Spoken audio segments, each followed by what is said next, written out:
Welcome to the deep dive. Today, we're looking into the criminal proceedings against Richard Dean Jordan in North Carolina, focusing on what happened up to mid-April 2025. Right. There's been a lot of reporting, so we've pieced together the timeline and the charges to give a clear picture. Okay, so let's start with who we're talking about. Richard Dean Jordan, he's a 31-year-old medical doctor. That's right. From the Hickory area, worked for Wake Forest University School of Medicine.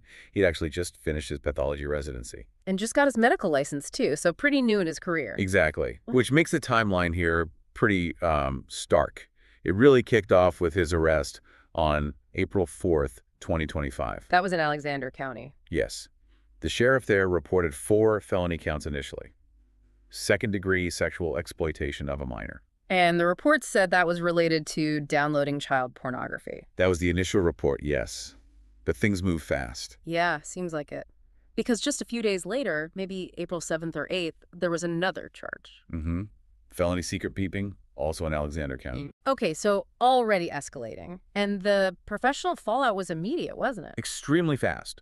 Wake Forest put him on administrative leave, and by April 10th, he'd surrendered his medical license. Wow. April 10th, that's before the most serious charges were even filed. Precisely. It shows how seriously these kinds of allegations are taken, especially in, the medical field. Definitely. And then April 11th hit. Right.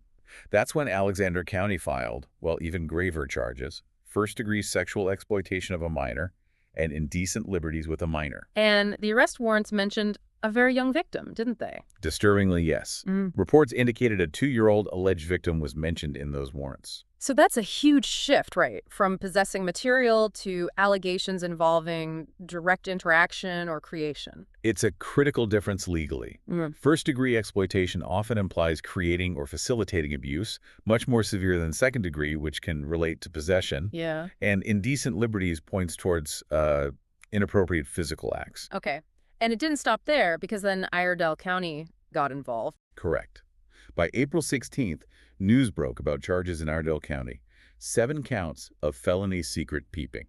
And these were separate allegations, like a different location? Yes, reportedly involving a hidden camera placed in a relative's bathroom. Yeah. So, different county, different alleged behavior pattern, but adding to the overall picture. So let's tally that up by mid-April.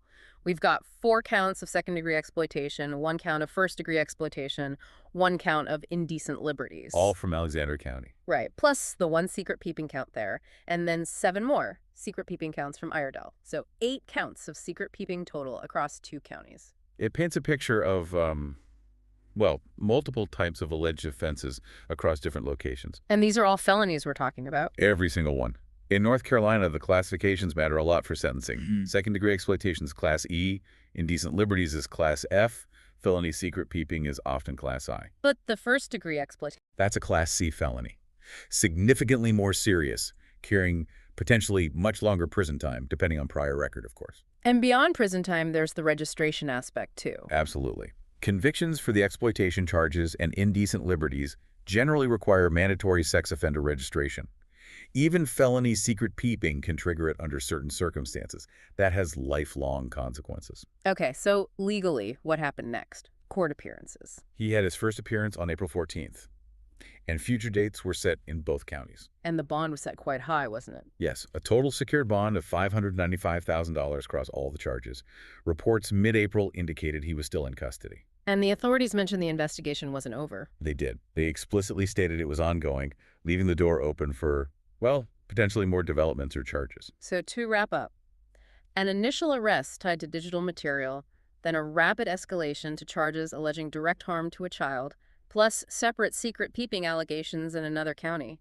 A real cascade. A very rapid and serious cascade for a newly licensed doctor. It leaves you thinking, doesn't it? How quickly things unfolded, the different types of allegations. Right. It raises questions about potential connections between these different alleged behaviors, and just observing the process. What does it make you consider about the legal steps, the consequences for everyone involved? Some to ponder as this continues.